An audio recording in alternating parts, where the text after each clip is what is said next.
Chief of the International Monetary Fund, IMF in the Gambia had bid a farewell to President Barrow during a courtesy call to the State House on Friday, ending his mandate in the country.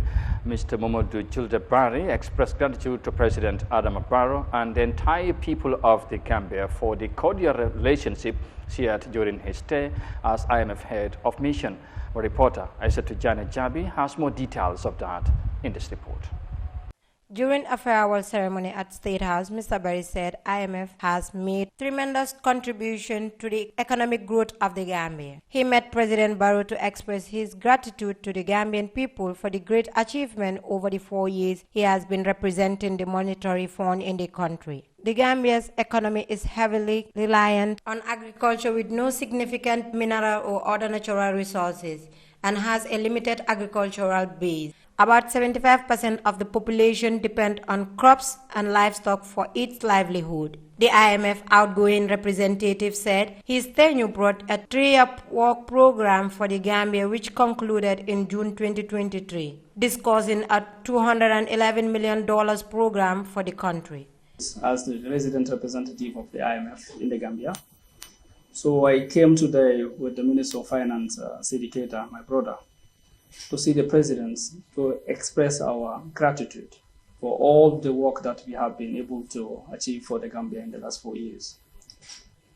As you know, when I came, the Gambia had no program. We worked on a program for 3 years.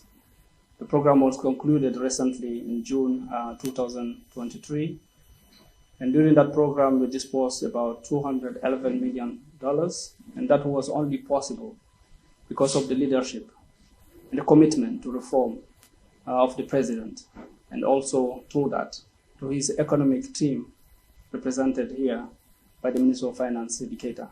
Mr. Barry said IMF will continue to support the Gambia to preserve the gains registered and push for a more inclusive and sustainable Gambian society. After muted 0.6% growth in 2020 due to the COVID-19 pandemic, the Gambia's GDP growth remained subdued at 4.3% in 2021 and 4.4% in 2022 as the effects of Russia's invasion of Ukraine disrupted agriculture, tourism, construction activities, and private investment.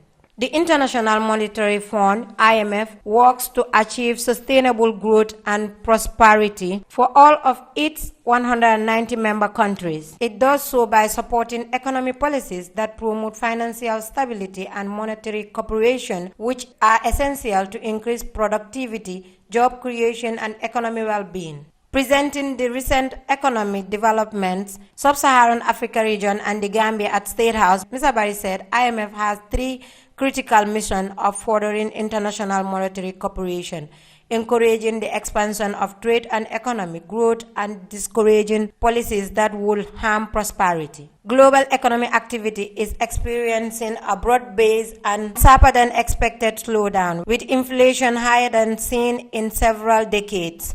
The cost of living crisis, tightening financial conditions in most regions, and the lingering COVID-19 pandemic all weighed heavily on the outlook. Reporting for Eyeafrica News, I am Yahya Jammeh.